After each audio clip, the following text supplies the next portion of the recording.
جو لوگ پیغمبروں کی دعوت کو قبول کر لیتے ہیں وہ اللہ والے بن جاتے ہیں. ان کی شخصیت ربانی شخصیت بن جاتی ہے. حقیقت یہ ہے کہ ہر انسان کی زندگی کا کوئی رخ ہوتا ہے، اس کا پورا وجود اسی رخ پر چلتا ہے. اس کی سوچ مخصوص ہوتی ہے، اس کا عمل مخصوص رخ کی طرف ہوتا ہے. وہ بولتا ہے تو اس کے منہ سے نکلا ہوا ہر لفظ اسی سوچ کا عکس ہوتا ہے. اللہ تعالیٰ سے محبت کرنے والا وہ ہے جس کی زندگی صرف اس زندگی کا رخ نہیں، وہ زندگی اللہ تعالیٰ کی معیت میں گزرے.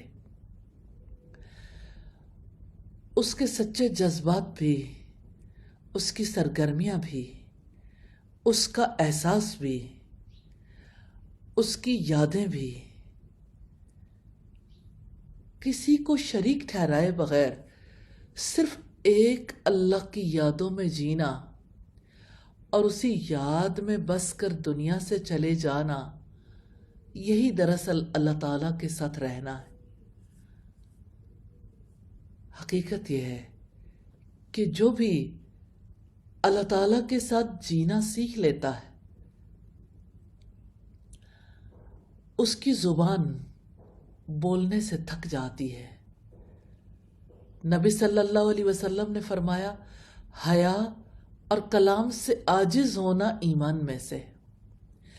جس طرح خالی برتن آواز دیتا ہے نا اور بھرے ہوئے برتن کی آواز کم ہو جاتی ہے، یہی معاملہ انسان کا بھی ہے.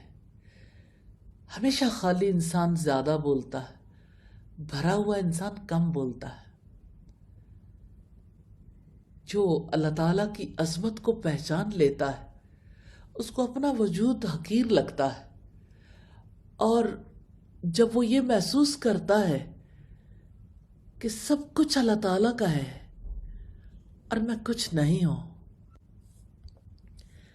یہ پہچان، یہ یقین، یہ احساس کتنی بڑی تبدیلی لے آتا ہے.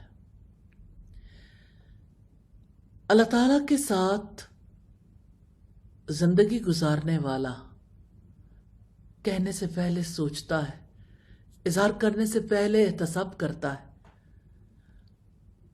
کتنا سنجیدہ ہو جاتا ہے ایسا انسان، اور اس کا خاموش ہونا یہ بتاتا ہے کہ وہ گہرا ہے. خاموشی اس بات کی علامت ہے کہ بولنے والا بولنے سے پہلے سوچتا ہے اور کرنے سے پہلے تولتا ہے. فرشتے بھی تو خاموش زبان میں بولتے ہیں، اور جس کو اللہ تعالیٰ کی فرشتوں کی ہم نشینی حاصل ہو جائے وہ بولے گا کم، خاموش زیادہ رہے گا.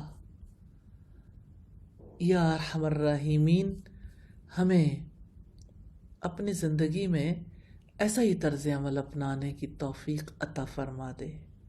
آمین ثم آمین. Live with Allah. Enjoy the company of Allah subhanahu wa ta'ala.